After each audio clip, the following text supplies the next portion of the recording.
Hello दोस्तों, कैसे आप सब। आपके लिए मैं एक तो देख सकते हैं आप लोग एज आगे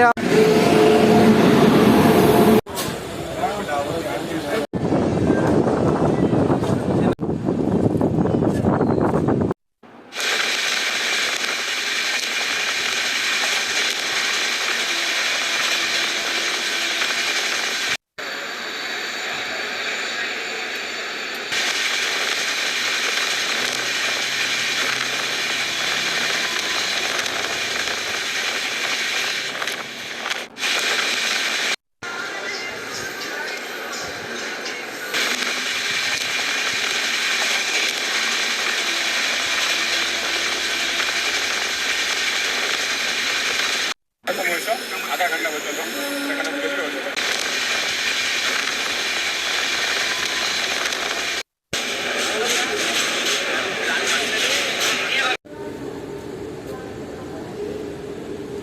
হ্যালো বন্ধুরা, কেমন আছো সবাই? আশা করছি সবাই ভালো আছো। তোমাদের জন্য নতুন আর একটা ট্রেন জার্নি ভিডিও নিয়ে চলে এসেছি। আজকে আমাদের ট্রেন জার্নি যাবে 13160 যোগবাণী কলকাতা 3 উইকলি এক্সপ্রেসে। তা আমরা এখন রয়েছি রামপুরহাট জংশন রেলওয়ে স্টেশনে। আর এই ট্রেনটি যোগবাণী রেল স্টেশন থেকে 2:45 ছাড়ে। আর আমাদের রামপুরহাট জংশন রেলওয়ে স্টেশনে আসবে ট্রেনটি 10:09 আর ছেড়ে যাওয়ার টাইম আছে 10:14। আমরা এ হচ্ছে রামপুরহাট জংশন রেলওয়ে স্টেশন। আমরা 1 নম্বর প্ল্যাটফর্মে আছি। 1 নম্বর প্ল্যাটফর্মে ট্রেনটা আসে। বন্ধুরা, ফাইনালি আমাদের ট্রেনটা নির্ধারিত সময় থেকে মাত্র 10 মিনিট লেটে এসে পৌঁছেছে রামপুরহাট জংশন রেল স্টেশনে 1 নম্বর প্ল্যাটফর্মে। আর এই ট্রেনে তোমাদেরকে একটা কোচ কম্পোজিশনটা বলে দিই। সামনে থাকবে একটা এসএলআরটি, তারপরে 2খানা জেনারেল থাকবে, পরপর 7খানা স্লিপার থাকবে, তারপরে থাকবে 3খানা এসি 3 টায়ার ইকোনমি, তারপরে থাকবে 4খানা এসি 3 টায়ার থাকবে, 2খানা থাকবে এসি 2 টায়ার, এবার লাস্টে থাকবে 2খানা জেনারেল কোচ, এবার লাস্টে আর একটা থাকবে এলপিআর বা ইওজি। এই হচ্ছে আমাদের ট্রেনের জেনারেল ক্লাস। দেখতে পাচ্ছ মোটামুটি প্রায় ফাঁকাই আছে ট্রেনটা, বসা সিট পেয়ে। মাত্র 5 মিনিট হল্ট দেওয়ার পর আমাদের ট্রেন ছেড়ে দিল এখন রামপুরহাট জংশন রেলওয়ে স্টেশন। আর রামপুরহাট জংশনে 1 নম্বর থেকে ছেড়ে যাচ্ছে আমাদের ট্রেন। এর আগে একটা ট্রেন গিয়েছে new Tinsukia SMBT Bengaluru superfast এক্সপ্রেসে। রামপুরহাটকে রামপুরহাট জংশন বলা হয় এই কারণে একটা লাইন ভাগ হয়ে চলে গেছে দুমকা জুসিডি থেকে, আর একটা লাইন চলে গেছে নলাটি পাকুড় হয়ে মালদা টাউনের দিকে। আর এই রামপুরহাট জংশন থেকে তোমরা খুব সহজেই তারাপীঠ চলে যেতে পারবে। এখানে টোটোতে 20 টাকা থেকে 30 টাকা ভাড়া নেবে।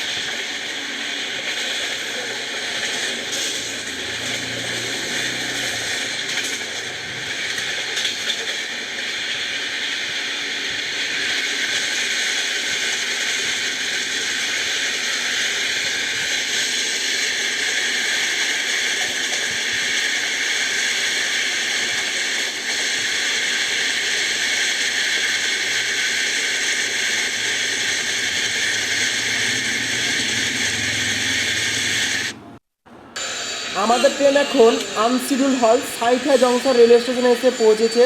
এখানে সিগন্যাল না পাওয়ার কারণে আমাদের ট্রেন দাঁড়িয়ে পড়ছে। আমাদের ট্রেনের সঙ্গে দেখা হয়ে গেল শিয়ালদা থেকে বামনহাট যাওয়ার উত্তরবঙ্গ এক্সপ্রেসে। এই ট্রেনটা আমার জার্নি আছে। উত্তরবঙ্গ এক্সপ্রেস ছেড়ে দিল আমাদের সাইথা জংশন রেলওয়ে স্টেশনে 3 নম্বর প্ল্যাটফর্ম থেকে। আর আমাদের ট্রেনও ছেড়ে দিল 3 নম্বর প্ল্যাটফর্ম থেকে কলকাতা উদ্দেশ্যে, যোগবাণী কলকাতা এক্সপ্রেস।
যোগবাণী থেকে 383 কিলোমিটার কভার করেছে। আমাদের ট্রেন পৌঁছেছে এখন বোলপুর শান্তিনিকেতন রেল স্টেশনে। বোলপুর শান্তিনিকেতন রেল স্টেশনে 2 নম্বর ফাইনালে বন্ধুরা আমাদের ট্রেন বোলপুর শান্তিনিকেতন রেল স্টেশনে 3 মিনিট হল দেওয়ার পর ছেড়ে যাচ্ছে এখন। আর আমাদের বোলপুর শান্তিনিকেতনে আমাদের ট্রেন পৌঁছানোর টাইম ছিল 10:55 আর ছেড়ে যাওয়ার টাইম ছিল 10:17। কিন্তু আমাদের ট্রেন এসে পৌঁছেছে 11:30 এবং ছেড়ে যাচ্ছে 11:33।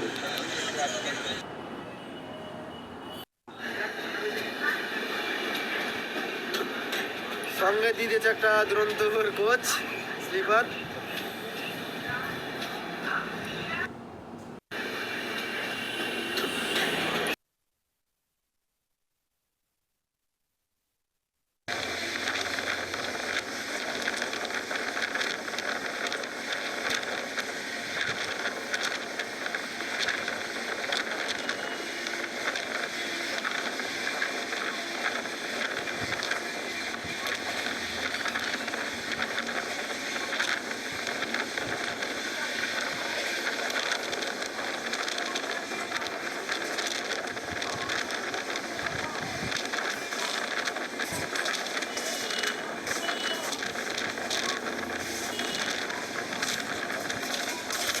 আমাদের ট্রেন এখন ধীরে ধীরে ক্রসিং করছে খানা জংশন রেলওয়ে স্টেশন। খানা জংশন এই কারণে বলা হয় একটা লাইন ভাগ হয়ে চলে গেছে, যেটা শিয়ালদা বা হাওড়া নিউ দিল্লি করিডোর বলা হয়। এই লাইনটা চলে গেছে ডাইরেক্ট সোজা আসানসোলের দিকে, আর আমাদের ট্রেন এসে আসলো বোলপুর শান্তিনিকেতন রেল স্টেশনের দিক থেকে। আর খানা জংশন থেকে তোমরা অনেকেই লোকাল ট্রেন পেয়ে যাবে আসানসোল বর্ধমান যাওয়া এবং রামপুরহাট বোলপুর শান্তিনিকেতন যাওয়া। আর এখানে একটা এক্সপ্রেস ট্রেন দাঁড়ায়, হাওড়া জয়নগর এক্সপ্রেস এবং হাওড়া মোকামা এক্সপ্রেস। এই দুটো ট্রেন তোমরা খুব সহজেই যেতে পারবে।